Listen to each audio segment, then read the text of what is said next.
सुनो ध्यान से। कल आप लोगों को बता दिया था विद्युत धारा के ऊष्मीय प्रभाव पर आधारित उपकरण। ध्यान से सुनना, ऊष्मीय प्रभाव पर आधारित उपकरण यानी जिससे ऊष्मा मिले और उस ऊष्मा का हम अपने जीवन में उपयोग करें। ये नहीं कि मानव को ही उससे ऊष्मा मिलता है। जैसे एक उपकरण कल मैंने आपको पढ़ाया था, ध्यान सुनना, बोलना मत, कुछ टाइम सुन लो। पहला मैंने आपको बताया था विद्युत बल्ब। विद्युत बल्ब के बारे में मैंने बताया था कि विद्युत बल्ब जो होता है, कल दिखाया भी था, विद्युत बल्ब कांच का एक क्या होता है, खोखला गोला होता है जिसके अंदर नाइट्रोजन या आर्गन गैस भरी होती है। कौन सी गैस? नाइट्रोजन या आर्गन गैस भरी होती है। ठीक, अब उस बल्ब के ऊपर साइड में क्या लगा होता है? एल्यूमिनियम की टोपी लगी होती है। एल्यूमिनियम की, उस एल्यूमिनियम की टोपी में 2 पिन निकले होते हैं। कितने? 2 पिन। जैसे ये मान लो बल्ब है, इस तरीके से कल मैंने आपको बताया था, मैं इतना अच्छे से बल्ब बना नहीं पाऊंगा, ये एल्यूमिनियम की टोपी है, इस तरीके से बल्ब था। ये मान लो ये बल्ब है। अब उतना अच्छे से मुझे बल्ब बनाने नहीं आता, मैं बार बार कह रहा हूँ, आप बनाना सीख लो क्योंकि आपको चाहिए इसका यूज। ये देखो एल्यूमिनियम की यहाँ टोपी निकली थी। ठीक, यहाँ से एक कांच की पतली क्या निकली थी? नली ना, ये कांच की पतली नली थी और इसी में से होके 2 पतले क्या निकले थे? टंगस्टन के तार निकले थे। और यहाँ ऐसे करके, यहाँ टंगस्टन का नहीं, कापर का तार, कापर का तार। ये देखो यहाँ पे, ये एक इसके ऊपर देखो, ये दोनों पिन है। ये पिन क्यों दिया था? ये पिन होल्डर में फंसाने के लिए। किसमें? होल्डर में फंसाने के लिए। ये कांच का क्या है? ये खोखला गोला है। ये कांच का खोखला गोला है। हाँ देखो, वो ठीक बल्ब बनाई है।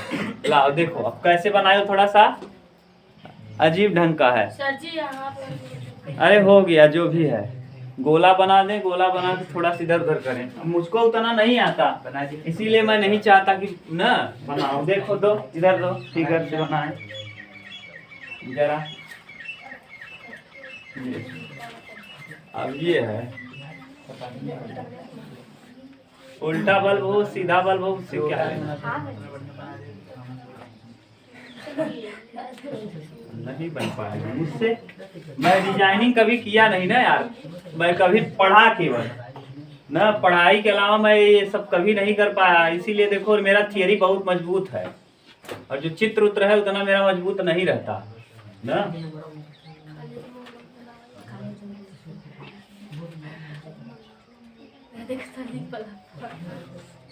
यही है ना, अभी आप लोग हंसोगे इसीलिए नहीं बनाता मैं।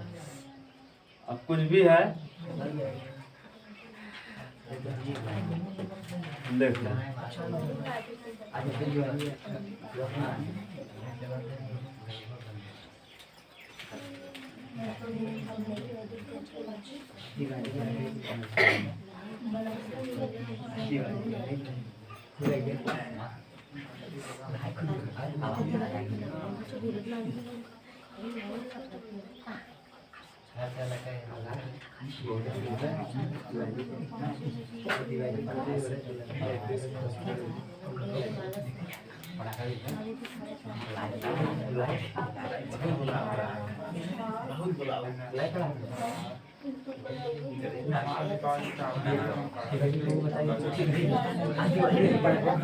अब बात मत करो।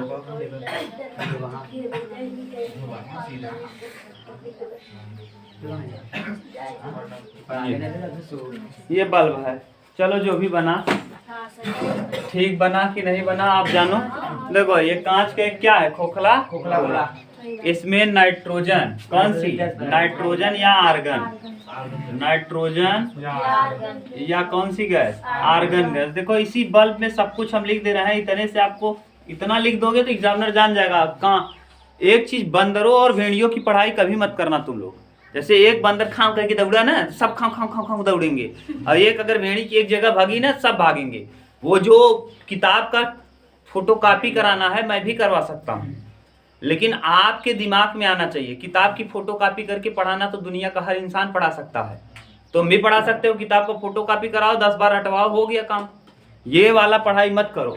याद रहना चाहिए इसमें नाइट्रोजन या आर्गन गैस भरी होती है। नाइट्रोजन या आर्गन गैस जो होती है ना, जल्दी क्रिया नहीं करती, ऑक्सीकृत नहीं होता। ये जो तार है, अगर ये नाइट्रोजन और आर्गन गैस नहीं भरेगी तो ये तार क्या हो जाएगा? ऑक्सीकृत हो जाएगा।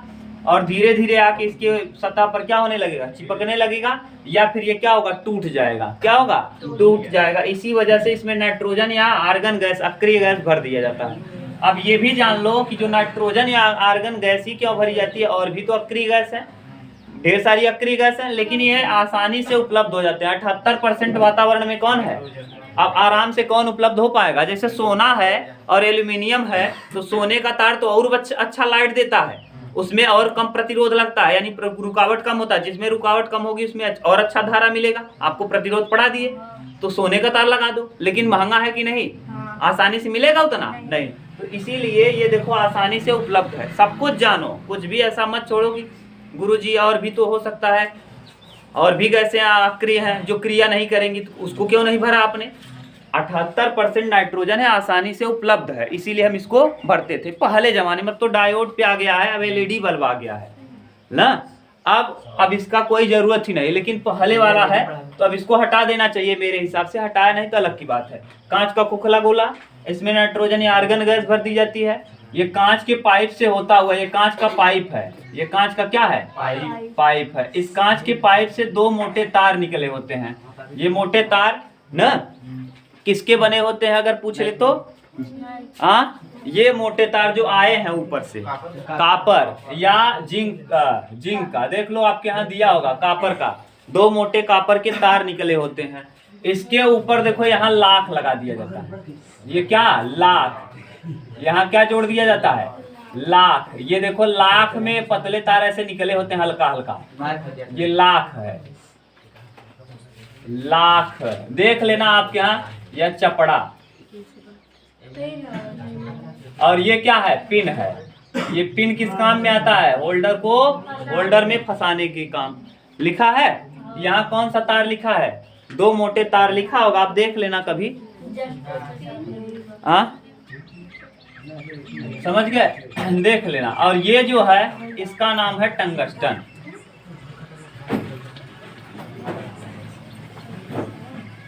टंगस्टन, इसे W से प्रदर्शित करते हैं। किससे, W से। ये टंगस्टन का तार है, इसे W से प्रदर्शित करते हैं। ये देखो घुचुर मुचुर क्यों लगाया गया, क्योंकि इसकी लंबाई क्या हो जाए, बढ़ जाए। लंबाई बढ़ने पर प्रतिरोध बढ़ता है, और प्रतिरोध बढ़ने पे ताप बढ़ता है। लंबाई बढ़ जाए, और अगर लंबाई बढ़ गई तो क्या बढ़ जाएगा, प्रतिरोध, और प्रतिरोध बढ़ने पे क्या बढ़ जाएगा, ताप, और ताप बढ़ने पे, प्रतिरोध बढ़ने पे ताप भी क्या होता है, बढ़ जाता है। अगर ताप बढ़ गया तो अच्छे से क्या देने लगा, प्रकाश ना, और हमको प्रकाश मिल जाएगा। ये कांच की पतली क्या है, कांच की नली है, कांच की नली। कांच की नली इसलिए, कांच की नली, कांच की नली क्यों लगी होती है अगर आपसे कोई पूछे, तो कांच की नली इसलिए लगी होती है क्योंकि ये दोनों तार आपस में सटे नहीं। कांच की नली से आए रहेंगे तो ये आपस में सटने का चांस नहीं है। नहीं तो कांच की नली ना होता तो ये थोड़ा इधर उधर होते तो क्या हो जाते, सट जाते, सट के खराब हो जाते, फूट जाता। तो इसीलिए कांच की नली से आने पर ये इनके सटने का चांस नहीं है। टंगस्टन बता दिए, तो यहाँ मिला है ना, यहाँ से कोई दिक्कत नहीं। ये तो उष्मा देगा ना, ये इस यहाँ मिला है, यहाँ से कोई प्रभाव ही नहीं पड़ेगा।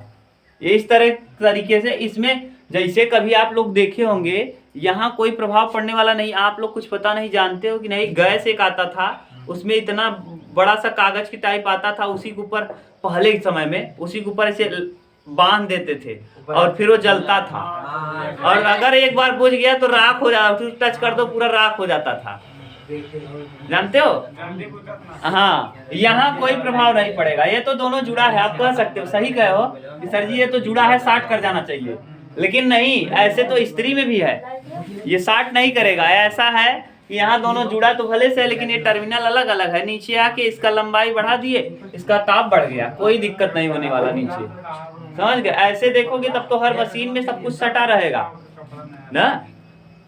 अब आगे देखो, ये पिन हो गया। पिन का क्या काम है बता दिए। ये इसमें टोपी लगी है, ये जो दिख रही है ये क्या है, टोपी। किसकी टोपी, एल्यूमिनियम की टोपी, एल्यूमिनियम की टोपी, बस एल्यूमिनियम की टोपी, एल्यूमिनियम की टोपी, की टोपी।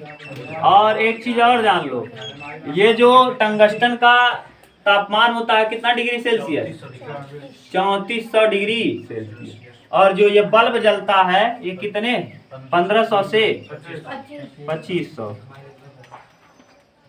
ये इतना कल आपको बता दिए थे। अगर आपको इसमें कोई कंफ्यूजन हो तो बताओ। ठीक, ये कल बताया था। इसके बाद मैंने इस्त्री बताया था। इस्त्री में नाइक्रोम का तार लगा होता है। नाई का मतलब होता है निकिल और क्रो का मतलब होता है क्रोम का। क्रोमियम निकिल और क्रोमियम से मिलकर नाइक्रोम का तार बना होता है। उसमें अब्रक का चादर लगा होता है, उसके नीचे क्रोमियम का लेप लगाया जाता है। क्रोमियम बहुत फिसलता है इसीलिए नीचे लेप कर दिया जाता है। बीच में अब्रक का चादर। अब्रक ऊष्मा का सुचालक होता है और विद्युत का कुचालक होता है ना, इसीलिए लगा दिया जाता है। अब कल बता दिए थे ये सब, आज फिर से रिपीट करवा दिए ना। अब हम लोगों को पढ़ना है विद्युत इस्त्री, क्या विद्युत हीटर या विद्युत ऊष्मक, उसी का नाम हीटर या ऊष्मक है।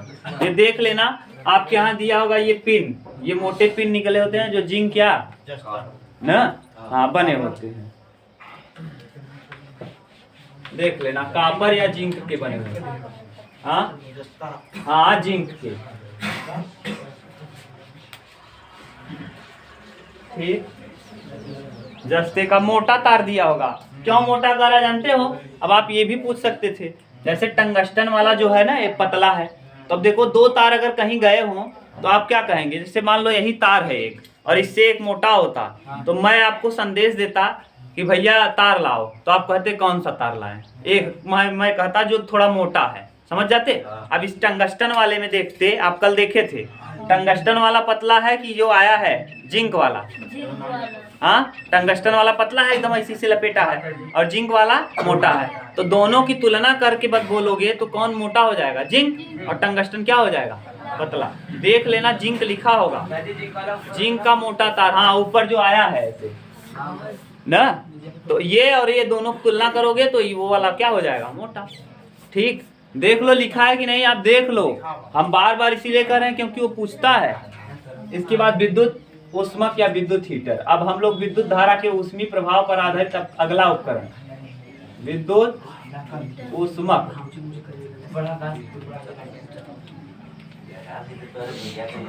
ऊष्मक या हीटर है। विद्युत ऊष्मक या हीटर। अब देखो हीटर, आज के समय में अब हीटर का जमाना खत्म है ना। हीटर का जमाना खत्म इसलिए है क्योंकि अब ये बिजली ज्यादा लेता है और लोगों के घर में क्या लग गया है? मीटर। तो अब ये बिजली ज्यादा लेगा तो आज के समय में कंडक्शन आ गया है।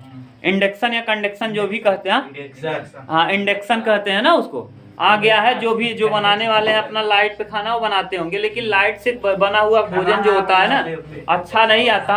और दूसरा जो गैस्ट्रिक का पेशेंट है, अगर उस खाने को लगातार खाता रहेगा तो और डैमेज होता जाएगा धीरे धीरे, समझ गए। उससे कई खतरे भी हैं। ऐसा बात नहीं है कि आसानी से पावर से बना हुआ चीज खा लोगे तो आराम रहेगा। लकड़ी का बना हुआ खाना सबसे सुरक्षित शुद्ध है। उसके बाद गैस वाला भी आपको डिस्टर्ब करेगा और बिजली वाला तो और डिस्टर्ब करेगा, समझ गए। अब आप आज के समय का भैया दौर है कि आदमी आराम चाहता है, वो अलग की बात है। देखो ये है क्या, ये ऐसे लगा होता है जो चीनी मिट्टी का बना हुआ। ये हीटर हम बना दिए, ये क्या बना दिए? हीटर।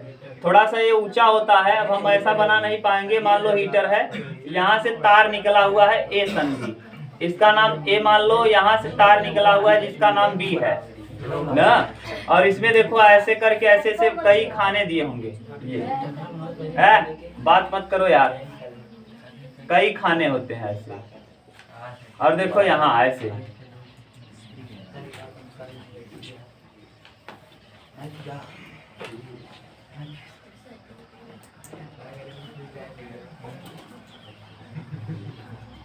ये देखो ये जो मिट्टी है इसका नाम है कौन सी मिट्टी? चीनी मिट्टी। कौन सी मिट्टी? चीनी मिट्टी इसलिए लगाया जाता है क्योंकि चीनी मिट्टी ऊष्मा का कुचालक होता है। यानी इसमें थोड़ा बहुत ऊष्मा महसूस होगा, जैसे इसको अगर गर्म हुआ तो पता चला टूट जाए, क्योंकि इसका तापमान बहुत ज्यादा होता है। कितना है इसका तापमान? 1000 डिग्री सेल्सियस हो जाता है। 800 से 1000 डिग्री सेल्सियस। सोचो 800 डिग्री पानी उबलने लगता है, और ये कितना होता है?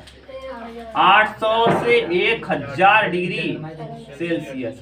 अब सोचो इतने तापमान पे टिक पाना अच्छे आम मिट्टी का बात नहीं है। मिट्टी क्या हो जाएगा, गल जाएगा या फिर और खराब हो जाएगा। तो इसीलिए चीनी मिट्टी लगा होता है। चीनी मिट्टी जो होता है यह उष्मा का क्या होता है, कुचालक। उष्मा और विद्युत दोनों का कुचालक होता है। उष्मा का भी कुचालक होता है और विद्युत का भी। यानी अगर यहाँ टच करोगे तो लाइट मारने का खतरा नहीं है और न ही गर्मी लगेगी ना। इसको आप उठा के इधर से उधर कर भी सकते हो। तो इससे माने न तो इसमें उष्मा आएगी और न ही किसका बना है, चीनी मिट्टी। तो यहाँ चीनी मिट्टी हम लिखते हैं पहले किसका, नहीं हल्का फुल्का जब रहेगा चीनी, लेकिन जितना ताप होना, जैसे लोहे लगा दो, लोहा लगा दो, हाँ चीनी मिट्टी। तो चीनी मिट्टी क्या होता है, चीनी मिट्टी उष्मा और विद्युत का कुचालक होता है। उष्मा और विद्युत का क्या कुचालक, उष्मा और विद्युत का क्या होता है कुचालक। यानी कुचालक मतलब ना तो इसमें से उष्मा पार करेगी और ना ही इसमें से विद्युत पार करेगा, विद्युत धारा। समझ गए। अब चीनी मिट्टी के बाद इसमें और क्या लगा होता है, ये घुचुर मुचुर करके कौन सा तार लगा होता है, नाइक्रोम का तार। इसमें कौन सा तार, नाइक्रोम का तार।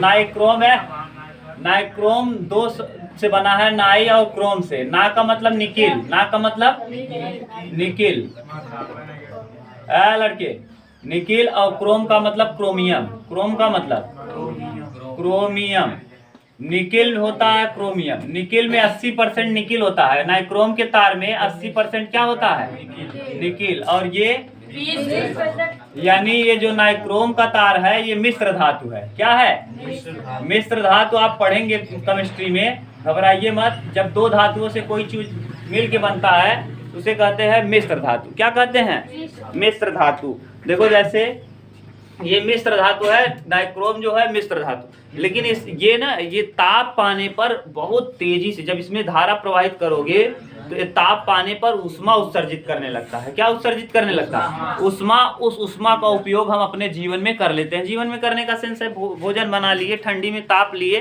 पहले के समय में। अब तो इतना हीटर लगा दोगे तो आपका बिजली का बिल ही बहुत आ जाएगा। समझ गए।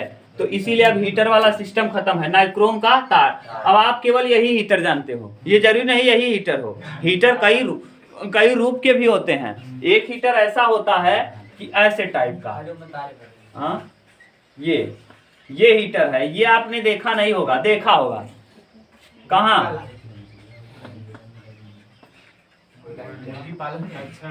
मुर्गी पालन में देखा है। ये थोड़ा सा टोपी टाइप होगा, आप देखना। ये हाँ लाइट जलता रहेगा, वहीं रखा रहेगा। जो मुर्गी के चूजे हैं, बच्चे हैं चूजे का मतलब बच्चे, जो मुर्गी के बच्चे हैं ठंडी से मर सकते हैं क्योंकि जाली लगी रहती चारों ओर। तो ठंडी से मरने से बचाने के लिए ये इस टाइप का क्या लगा रहता है, लाइट। ये भी विद्युत हीटर है ना, हाँ ढेर सारा लगा रहता है, देखा होगा आपने जहाँ पाले होंगे। तो ये भी एक टाइप का हीटर ही है ना, लेकिन इसका उपयोग हम मुर्गियों को पालने में करते हैं। आपके यहाँ केवल यही हीटर दिया है तो यही हम पढ़ा रहे हैं। ये वाला हीटर आपके यहाँ नहीं है। मुर्गी पालन में हीटर आपने देखा होगा ना, अगर आप देखे होंगे कहीं मुर्गी पालन खुला हो आपके अगल बगल, तो हाँ ढेर सारा, एक ही मुर्गी पालन में ढेर सारा हीटर लगा रहता है और जलता रहता है पीले रंग का, उसमें बल्ब भी लगा रहता है। समझ गए कि नहीं, देखा होगा। ये भी एक प्रकार का हीटर ही है, बल्ब के द्वारा बना हुआ हीटर। लेकिन हम लोगों को जो हीटर पढ़ना है ये पढ़ना है। समझ गए। अब इस हीटर में आपको कुछ बच गया हो तो बताओ, जो ऐसा लग रहा हो। अब आप ये कह सकते हो ये तार घुचुर मुचुर क्यों लगाया जाता है ना, तार की लंबाई को बढ़ाने के लिए। जब लंबाई बढ़ जाएगा तो ताप भी क्या होगा, बढ़ जाएगा। लंबाई बढ़ने पे प्रतिरोध बढ़ेगा और प्रतिरोध बढ़ने पे ताप बढ़ जाएगा और ताप बढ़ने पे हमारा काम हो जाएगा। बोलो कोई दिक्कत नहीं। अब इसमें बताओ क्या कंफ्यूजन है, कोई नहीं। ये विद्युत धारा के किस पे आधारित उपकरण है, ऊष्मीय प्रभाव पर आधारित। आप लिखेंगे कैसे, विद्युत हीटर विद्युत धारा के ऊष्मीय प्रभाव पर आधारित एक उपकरण है। विद्युत धारा के ऊष्मीय प्रभाव पर या तापीय प्रभाव पर आधारित एक उपकरण है। विद्युत हीटर में चीनी मिट्टी आप जानते होंगे ना। चीनी मिट्टी का जो मशीन होता है ना वो भी बना होता है। चीनी मिट्टी की पहले रिंच आती थी मशीन के साथ ना, और गिरने पे तुरंत टूट जाती थी। और रिंच ऐसे टाइप का होता था, आप लोगों ने शायद देखा होगा कि नहीं, मुझे नहीं पता। ये ऐसे रहता था, यहाँ गोला सा रहता था, फिर यहाँ ऐसे रहता था, ऐसे मुंह खोलने को, इस तरफ दो ऐसे रहता था, इस तरफ खोलने को, इस तरफ खोलने को, ऐसे खोलते थे आदमी, मशीन का रहता था। ये जो होता था इसे बीच में फंसा के उसको बंद करने का, तो ये चीनी मिट्टी का होता था। चीनी मिट्टी का क्यों लगाया जाता है? क्योंकि देखो ये उष्मा का क्या होता है, कुचालक और विद्युत दोनों का कुचालक होता है। पता चला लोहे का बना देते तब आदमी उठ जाता, हीटर को उठा के इधर से उधर करने खुद ही उठ जाता ना, इसीलिए क्या किया गया, चीनी मिट्टी का बनाया गया। बोलो, समझ गए? और तार किसका लगा होता है? नाइक्रोम का। नाइक्रोम का तार ज्यादा ताप सह सकता है, जल्दी गलेगा नहीं, इसीलिए किस तार का उपयोग करते हैं? नाइक्रोम। नाइक्रोम जो है मिश्र धातु है, दो तारों से मिलके बना है। किससे किससे? अभिनव, तुम बहुत बेवकूफ हो, वास्तव में बेवकूफ हो। तुम्हारे जैसा बेवकूफ लड़का मैंने, क्या बात कर रहे हो? तुम कहते हो बात नहीं करते ना, तुम अगर ना बात करो तो हमारे गांव के लड़के जो आते हैं नहीं बात करेंगे, तुम खुद बहकाते हो उनको। क्यों बात कर रहे हो? पढ़ने आए हो ना, बदतमीज। मैं यहाँ चिल्ला रहा हूँ और तुमको केवल बैठ के मतलब है, पिता का पैसा है ना, बर्बाद कर लो, जब खुद पैसा कमाओगे तो समझ में आएगा, बेवकूफ। नाइक्रोम और किसका तार है? निकिल का। मिश्र धातु क्यों कहते हैं? क्योंकि दो लोगों से मिलके बना है, इसीलिए क्या है? मिश्र धातु। मिश्र माने मिलके बना है, तो मिश्र धातु है। और इसका गलनांक बहुत उच्च होता है, यानी ये जल्दी गलेगा नहीं, ज्यादा तापमान देने पर ही गलेगा, जल्दी गलने का चांस इसका नहीं। और आपके यहाँ जो बिजली आती है लगभग 250 से 300 वोल्टेज आती होगी, बहुत हाई फाई जाती होगी। तो ट्रांसफार्मर से आपके घर तक आने में कितने वोल्ट की आती है? 250 से 300। आप देखते भी होंगे आपके यहाँ, हाँ आपके यहाँ मशीन लगी होगी वो समरसेबल, तो आप जब यहाँ हरे कलर की होगी, यहाँ रेड कलर की, उसके ऊपर एक छोटा सा पुश करने का बटन दिया है, पुश लिखा रहा है, वहाँ पुश लिखा है। पुश को जब दबाओगे तो एम्पियर भी बता देगा, कितना धारा प्रवाहित हो रहा है और कितना वोल्टेज जा रहा है, दोनों आप पता कर लेंगे। तो आप पता कर सकते हो, आपके यहाँ ये है, सुविधा है, आप देख सकते हो। आपके यहाँ वो लगा होगा स्टार्टर, स्टार्टर में दोनों सुविधाएं हैं। देखना आपके यहाँ 250 से ज़्यादा या बहुत जाएगा उड़ के 300 वोल्टेज ना, तो यानी आपके घरों में जो लाइट की सप्लाई होती है 300 वोल्टेज से ज़्यादा नहीं होती। ठीक, बोलो अब कोई दिक्कत हो तो बताओ। ये था विद्युत हीटर। विद्युत हीटर के बाद विद्युत धारा के ऊष्मीय प्रभाव पर अगला उपकरण है आपका फ्यूज, विद्युत फ्यूज। अब तो फ्यूज का सिस्टम ही खत्म हो गया। फ्यूज का सिस्टम क्या होगा?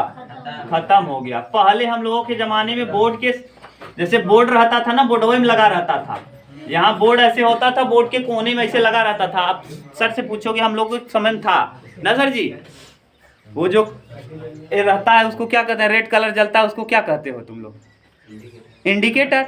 इंडिकेटर की बगल में लगा रहे, ऐसे छोट कैसे चौका रहे, ऐसे इंडिकेटर रेड कलर का यहाँ होता था, इसी के बगल में ऐसे कटआउट टाइप लगा रहता था, इतना छोटा सा। उसको हम लोग ऐसे जो इसमें डाल दो तो पूरा बिजली जाने लगता था, निकाल लो तो हट जाता था। अब ये सिस्टम ही खत्म हो गया। ये जितना मैंने आज आपको पढ़ाया है विद्युत धारा के ऊष्मीय प्रभाव पे, सारे के सारे आउटडेटेड हो चुके हैं। अब डायोड चल रहा है ना, विद्युत बल्ब भी खत्म हो गया, इस्त्री चल रहा है। केवल एक उपकरण आज भी यूज किया जा रहा है, विद्युत इस्त्री। विद्युत हीटर भी खत्म, इतना बिजली का बिल कोई नहीं दे पाएगा। और ये जो अगला फ्यूज पड़ रहा है, फ्यूज हट गया। अब आप लोगों का एक नया आ गया है जिसको कहते हो MCB, मिनिएचर सर्किट ब्रेकर ना, MCB। हाँ MCB, ये आधारित नहीं है, हाँ ये नहीं आधारित, विद्युत धारा के ऊष्मीय प्रभाव पर आधारित नहीं है। ये आधार ऊष्मीय प्रभाव पर आधारित वाली घटनाएं केवल इस्त्री छोड़ के बाकी अब खत्म है। अब कोई ऊष्मा के प्रभाव पर आधारित घटना है ही नहीं। क्योंकि MCB का क्या नाम है? Miniature circuit breaker.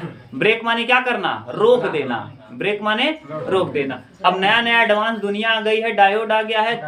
अब पढ़ोगे 12 में ठीक ठाक टीचर्स पढ़ोगे तो पूरा जान जाओगे PNP जंक्शन क्या है, NPN जंक्शन क्या है। और कचड़ा से पढ़ोगे ना, कचड़ा ही रहोगे ना, केवल रट्टू और चटनी चटने वाला रहोगे, चटनी चाटना केवल, जान लो।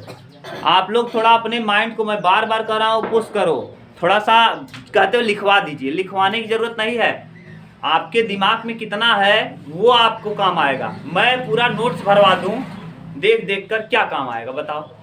कुछ काम आएगा? थियरी इतना भयानक पढ़ो, थियरी के साथ साथ उसका कॉन्सेप्ट पढ़ो अंदर का। लेकिन तुम लोग कॉन्सेप्ट से कोई मतलब नहीं, रेस्ट के थियरी लिखा दिए, बढ़िया सा लगा है गजब लिखाया गया। लिखने के चक्कर में पढ़ो मत, बार बार कहता हूँ अपने आप को इम्प्रूव करो। ये मिनिएटर सर्किट ब्रेकर ये नहीं आधारित है। एमसीबी देखा होगा आपने, ऐसे गिरता उठता है ना। अब देखो विद्युत फ्यूज क्या है। ये विद्युत फ्यूज वाला हम लोग थे, आरबी सर मेरे थे, मैं उनको कभी नहीं भूल पाता। फिजिक्स पढ़ाते थे वहाँ एनआईसी में ना, एनआईसी बहुत अच्छे टीचर थे। मैं क्या बताऊँ उनको, वे करीब 60 साल के 65 साल के होंगे। हम लोगों को बीएससी का पढ़ा रहे थे, एनआईसी के लेक्चरर थे, इंटर को पढ़ाते थे, रिटायर हो गए थे। हम लोग रिक्वेस्ट किए, पढ़ा रहे थे, तो उनके घर में बोर्ड लगा था और बोर्ड में ना वो अपना कटआउट निकाल लेते थे। हम लोग क्या करते थे, चाबी को पेन में फंसा के उनके बोर्ड में जो ये रहता था ना, ये फ्यूज वाला, उसी में से चबिया को क्या करते थे, जोड़ के खड़े रहते थे। 2 लोग हवा लेते रहे, आते थे, कहते कुछ पता नहीं हमारा इन्वर्टर कैसे डिस्चार्ज हो गया ना। तो धीरे धीरे हम लोग जान गए, वो धीरे धीरे जान गए। वो जानते थे कि लड़के ही ऐसा करते हैं, लेकिन इतने अच्छे थे कि इग्नोर करते थे। बहुत अच्छे टीचर, शायद बहुत बेहतरीन। वो विनय पांडे को कोई जानता होगा, अगर इधर का एरिया कोई जानता होगा तो उनके गुरु थे विनय पांडे। इधर के माने जाने फिजिक्स के टीचर थे ना, खड़गपुर के। उनके भी गुरु थे Rudra Pratap sir, RB sir, बहुत बेहतरीन टीचर आज भी है। अगर आदमी सफल हुआ तो उनसे जरूर मिलेगा, समझ गए, बहुत अच्छे टीचर थे। तो विद्युत फ्यूज क्या होता है, ये देखो एक चीनी मिट्टी का बना होता है, इसमें तार लगा दिया जाता है। जैसे मेन लाइन जहाँ जा रही है, मेन लाइन जहाँ से जाने वाली है, जैसे आजकल आपके यहाँ जहाँ मीटर लगा है वहीं लगा दिया जाता था।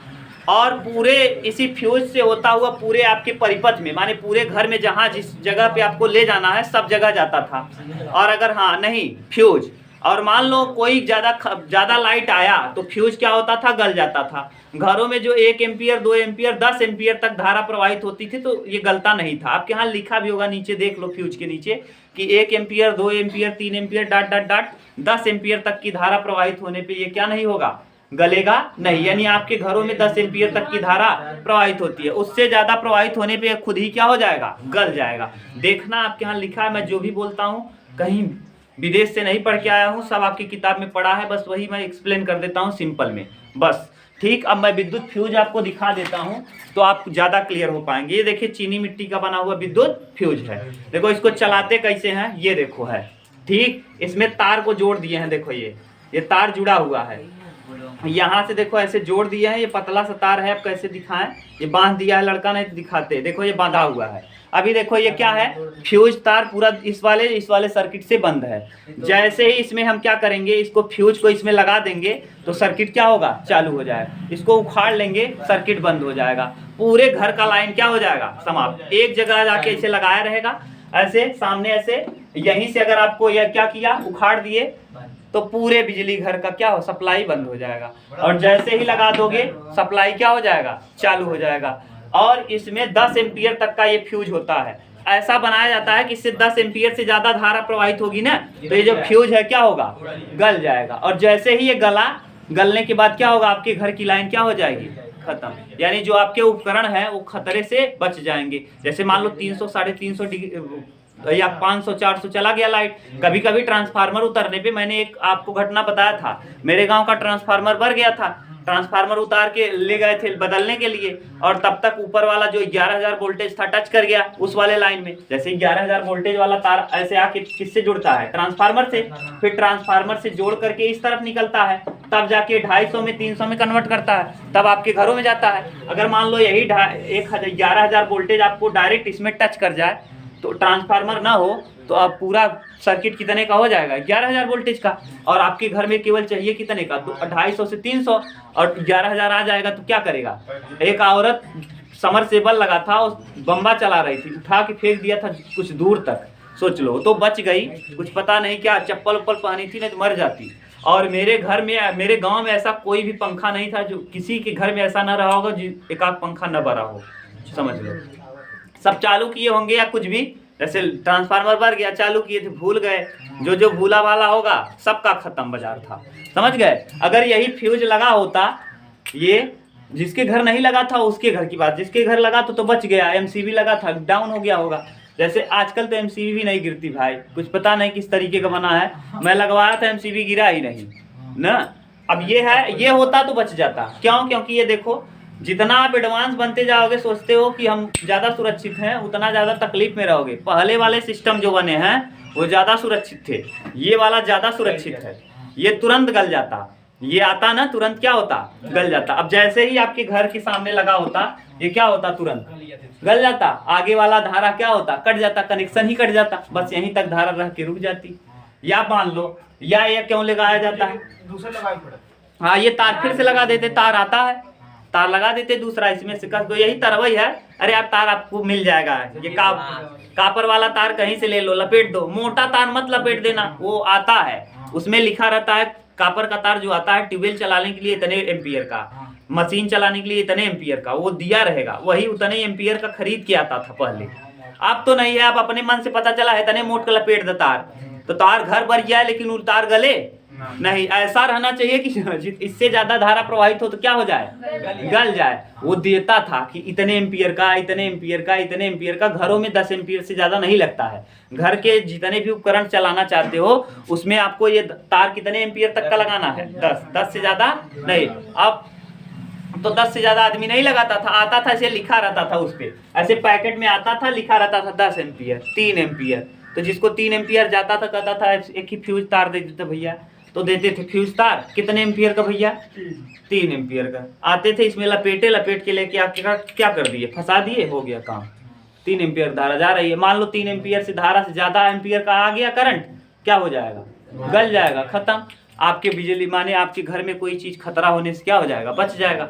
दूसरा कारण, मान लो कि इधर वाला डैमेज ना हुआ, तार उधर का डैमेज ना हो करके जो घर में है तार, जो घर में गया हुआ तार है, ये वाला तार अगर कहीं सट गया, आपस में सटा, तो सटने पे इन तारों का प्रतिरोध क्या होगा, बढ़ जाएगा। यानी प्रतिरोध बढ़ने पे इनका ताप क्या होगा, बहुत हाई होगा, और आपके घर का बिजली का तार जो है क्या होने लगेगा, गलने लगेगा। इससे पहले कौन गल जाएगा, ये गल जाएगा। तो तार इधर से यहाँ से जो जाना, तो तार धारा यहीं से है, यहीं से रुक आउट हो जाएगा, तो उधर जाने वाला कोई चांस है। मान लो इधर दोनों ये तार सटे इधर वाले, तो ये तार क्या होगा, ताप बढ़ेगा, और जब ताप बढ़ेगा तो ये दोनों बढ़ने लगेंगे। बढ़ने से पहले कौन गल जाएगा, तो इधर वाला जो आ रहा था बिजली क्या हो गया, रुक गया, यहीं रुक गया, मेन तार का बिजली ही रुक गया। तो उधर बढ़ते रहो, उधर बढ़ने का कोई चांस ही नहीं है।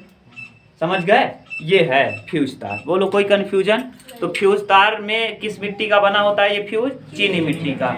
इसमें हाँ, ये चीनी मिट्टी का, देख लो चीनी मिट्टी कब से चिल्ला रहे थे, यही चीनी मिट्टी है ना। और ये देखो दो क्या लगे हुए हैं, प्लग, ये दो, हाँ, इसमें से इसको क्या कर दिया जाता है, तार से जोड़ दिया जाता है। बस यही है फ्यूज तार। अब बोलो फ्यूज तार में फ्यूज में कोई दिक्कत हो तो बताओ। यह किस पे आधारित है, विद्युत धारा के ऊष्मीय प्रभाव पर आधारित उपकरण है। देख लो, अगर कहीं कंफ्यूजन हो तो पूछ लो। देखो लिख भी दे थोड़ा सा ना, लिख दे रहे हैं, दिखा के लिख दे रहे हैं। क्या करके लिख दे रहे हैं, थोड़ा सा दिखा के। देखो ये किस मिट्टी का बना है, विद्युत फ्यूज किसका बना होता है, तो लिखेंगे तापीय प्रभाव पर आधारित एक उपकरण है। किस पर, तापीय, टीपी लिख दिए क्या, तापीय या ऊष्मीय, तापीय या। अब आप कैसे लिखेंगे, विद्युत फ्यूज विद्युत धारा के तापीय या ऊष्मीय प्रभाव पर आधारित एक उपकरण है। किसका बना होता है, चीनी मिट्टी का, चीनी मिट्टी का ना। अब देखो चीनी मिट्टी का, इसमें 2 टर्मिनल होते हैं। कितने टर्मिनल, कितने टर्मिनल हैं, 1 2। इन टर्मिनल को तार किस, यही टर्मिनल, यही टर्मिनल यार, ये। अब इसको कैसे बताएं, ये एक टर्मिनल ये है, एक टर्मिनल ये है, ठीक। प्लग जाना था, प्लग, 2 प्लग है, एमन 2 पिन लगाबा। टर्मिनल माने कई पिन, एक पिन नाई कह के टर्मिनल कहती, का कहती टर्मिनल। देखा एक खिबा है कि 2 ठिबा है, 2। जब जात कब कहती टर्मिनल माने कौन सा, जब अब कभी आप उस पे जाते हो ट्रेन वाली पटरी पे, कहती टर्मिनल ना। ये टर्मिनल के नाम से जानते हैं, जैसे शिवाजी टर्मिनल। टर्मिनल क्यों कह रहे हैं, क्योंकि 2, ये भी 2। प्लगवा में कट रहे थे, हाँ 2 रहता है, लेकिन ये देखो एक ही तरफ 2 है, इस तरफ भी 2 है। तो ये देखो इसी टर्मिनल में क्या कर दिया जाता है, तार को जोड़ दिया। तो इसमें कितने टर्मिनल होते हैं आपके यहाँ लिखा होगा यार, देखो इसमें 2 टर्मिनल लिखा है, टर्मिनल लिखा है दूसरा कुछ। इन टर्मिनल में क्या जुड़ा होता है, तार। क्या जुड़ा होता है, तार। तार फ्यूज तार और कौन सा तार, इसमें जो ये तार जुड़ा है इसका नाम देखो क्या है। जो भी जितने एम्पियर के आपके घरों में जरूरत होगी उतने एम्पियर का तार लगा देते हैं ना। इस ये जो तार होता है कापर का होता है, किसका, कापर का। हाँ कापर तांबा कुछ भी लगा देते हैं, तांबा। लेकिन एक चीज और देखो, 3 चीज से मिलके बना होता है विद्युत फ्यूज, 3 तारों से मिलके, तांबा, कापर और क्या, सीसा। देखो लिखा होगा वहां, ये इंपॉर्टेंट है। तांबा, टीन और सीसा, तांबा, टीन और सीसा, ये इंपॉर्टेंट है। टीन और सीसा। ये सीसा गलत लिख दिए क्या, सीसा ऐसे ऐसे,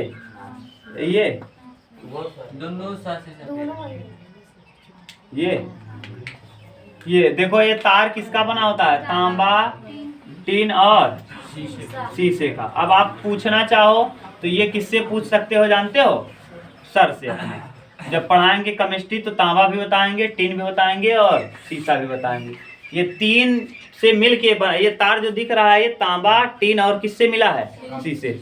जैसे आप अभी देखो यहाँ नाइक्रोम 2 लोगों से मिलके बना था, और ये कितने लोगों से मिलके बना है, 3। इसका मतलब ये भी क्या है, मिश्र धातु है। क्या है, मिश्र धातु। याद रखना, ये पूछ सकता है कि जो विद्युत फ्यूज बना होता है किन तारों से मिलके बना होता है, तांबा, टीन और शीशा, तांबा, टीन और शीशा, तांबा, टीन और शीशा। कोई दिक्कत नहीं। अब आपको ये बता दिए फ्यूज तार कैसे काम करता है। आज के समय में फ्यूज की जगह पे एमसीबी आ गया है, मिनिएचर सर्किट ब्रेकर। वो विद्युत धारा के ऊष्मीय प्रभाव पर आधारित उपकरण नहीं है। और एक चीज याद रखो, अच्छा बताओ, अगर हम श्रेणी क्रम में बढ़ते हैं, जोड़ते हैं, तब प्रतिरोध बढ़ता है कि समांतर क्रम में? हाँ, तो इसीलिए इसको किस क्रम में जोड़ा जाता है, श्रेणी क्रम में जोड़ देंगे तो ज्यादा धारा प्रवाहित होगी तो प्रतिरोध क्या होगा, बढ़ जाएगा। और प्रतिरोध बढ़ने पे तार क्या होगा, गल जाएगा। प्रतिरोध बढ़ने पे ताप बढ़ जाएगा, ताप बढ़ने पे तार क्या होगा, गल जाएगा। इसीलिए इसको किस क्रम में जोड़ा जाता है, श्रेणी क्रम में। आप बोलो कोई कंफ्यूजन हो तो। विद्युत फ्यूज को किस क्रम में जोड़ा जाता है, श्रेणी क्रम में। विद्युत फ्यूज को, क्योंकि श्रेणी क्रम में जोड़ने पे प्रतिरोध क्या होता है, बढ़ता है ना। और समांतर में जोड़ता तो प्रतिरोध का हो, घट जाता। तो लाइट उधर बरत रहा तो इधर श्रेणी समांतर में जोड़े, इधर कम घटत चला जाता है, उधर बढ़ जाता है तो पता चले इधर घटता ही रहा, गड़बड़ हो जाता कि नहीं। उधर बढ़ना चालू होगा, इधर प्रतिरोध क्या होना चालू होगा, बढ़ना। तो पहले यही गल जाए तो उधर वाला बच जाए, समझ गए। इसीलिए सब पढ़ाए थे, श्रेणी क्या है, समांतर क्या है। श्रेणी क्रम में प्रतिरोध बढ़ता है और समांतर क्रम में प्रतिरोध, अगर प्रतिरोध बढ़ेगा तो ताप भी क्या होगा, बढ़ जाएगा। अब चेक पॉइंट देख लो, आज ये खत्म आपका। हमको लगता है कि हम बहुत ठीक ठाक से समझा दिए हैं। अब आप कितना समझे हो आप जानो। देखो इसमें कहा है टंगस्टन धातु का उपयोग बल्ब के तंतुओं के रूप में क्यों किया जाता है, क्योंकि टंगस्टन धातु एक ऐसी धातु है जिसको धारा प्रवाहित करने पर वह रक्त श्वेत तप्त होकर के क्या देने लगती है, प्रकाश देने लगती है। जिस वजह से हम लोग टंगस्टन धातु का उपयोग कहाँ करते हैं, बल्ब में करते हैं, विद्युत बल्ब में। बता लोगे ना, ये चमकने लगता है। कल तो बताया था टंगस्टन का गुण होता है क्या हो जाना, जैसे कापर का गुण होता है क्या होना, तो कहाँ लगा देंगे, पंखे में लगा देंगे। इसका काम होता है चमकना, तो कहाँ लगा देंगे, बल्ब में। नाइक्रोम का तार काम होता है उष्मा देना, तो कहाँ लगा देंगे, हीटर और इस्त्री में उष्मा देना चालू कर देगा ना। तो सबका काम है, जैसा काम है वैसा यूज कर लेंगे हम। आगे कह रहा, उच्च सामर्थ्य के बल्बों में निष्क्रिय गैस क्यों भरी जाती है, ऑक्सीकरण से बचाने के लिए। अगर नहीं भरेंगे निष्क्रिय गैस यानी नाइट्रोजन या आर्गन गैस नहीं भरेंगे तो जो टंगस्टन लगा है क्या होगा, ज्यादा ताप मिलने पर ऑक्सीकृत हो जाएगा, और ऑक्सीकृत गर्म होकर ऑक्सीकृत हो जाएगा, और ऑक्सीकृत होकर के क्या हो जाएगा, तुरंत फ्यूज हो जाएगा। फ्यूज होने पे कोई काम करेगा नहीं, और कभी कभी ऑक्सीकृत हो भी जाता है लेकिन धीरे धीरे होता है। ये गैस भरी होती है, इसके बावजूद भी ऑक्सीकृत होता है, याद रखना। लेकिन ये ऑक्सीकृत धीरे धीरे होता है, इसके जो बल्ब होता है कांच का उसके ऊपर जमने लगता है थोड़ा थोड़ा, पीला पीला कलर कभी कभी देखा होगा आपने, बल्ब के ऊपर जम जाता है, तो यही ऑक्सीकृत होकर थोड़ा थोड़ा क्या होता है, जमने लगता है, फिर बाद में धीरे धीरे फ्यूज हो जाता है। ये अलग की बात। विद्युत इस्त्री के आधार प्लेट को क्रोमियम से क्यों पॉलिश किया जाता है? क्योंकि क्रोमियम ऊष्मा का क्या होता है, सुचालक, और विद्युत का कुचालक, और ये फिसलनदार होता है। क्रोमियम क्या होता है, फिसलता है तेजी से, इसीलिए क्रोमियम का क्या कर दिया जाता है, पॉलिश। जैसे कपड़े पे आसानी से क्या हो, सरासर फिसल जाए, आराम से काम हो जाए। समझ गए कि नहीं? और क्रोमियम के जस्ट ऊपर किसका लेप होता है, अभ्रक का। सब कुछ बताया है, कुछ छूटे नहीं है, जान लो। विद्युत ऊष्मक में किस धातु के तार का उपयोग तापक के रूप में किया जाता है? ये विद्युत ऊष्मक यानी कौन, हीटर। हीटर में तापक के रूप में किस तार का उपयोग, नाइक्रोम। लिख देना, नाइक्रोम दो धातुओं से मिलकर बना है, किससे, निकेल और क्रोमियम से। Nickel 80%, chromium 20%। इतना लिख दोगे तो नंबर मिलेगा आपको, कौन काटेगा नंबर। विद्युत ऊष्मक में तापक तार को सर्पिला कुंडली के रूप में क्यों रखा जाता है? सर्पिला कुंडली के रूप में इसलिए रखा जाता है क्योंकि इसकी लंबाई बढ़ जाए, लंबाई बढ़ने पे प्रतिरोध बढ़ जाए, प्रतिरोध बढ़ने पे इसका ताप बढ़ जाए, और ताप बढ़ने पे इसमें ऊष्मा ज्यादा मिले, जिस वजह से हमको क्या, इसको सर्पिला क्रम में लपेटा जाता है। बताओ क्या नहीं बताया, लंबाई बढ़ जाएगा कि नहीं सर्पिला क्रम में, हो गया। आगे, विद्युत फ्यूज का प्रयोग क्यों किया जाता है? शॉर्ट सर्किट से बचने के लिए ना। घरों में लघुपतन, लघुपतन को अंग्रेजी में कहते हैं शॉर्ट सर्किट। लघुपतन से बचने के लिए विद्युत फ्यूज का प्रयोग किया जाता है। कभी कभी दो तार, घरों में जाने वाले दो तार आपस में क्या होते हैं, सट जाते हैं, तो उस सर्किट दोनों क्या कर गई, शॉर्ट कर गई। सर्किट क्या कर गई, दो तार आपस में सट जाते हैं तो शॉर्ट हो गया। क्या हो गया, तो सर्किट है पूरा घर में परिपथ का सर्किट है, तो शॉर्ट सर्किट। सर्किट कैसा हो गया, शॉर्ट कर गया, तो इसी घटना को कहते हैं लघुपतन।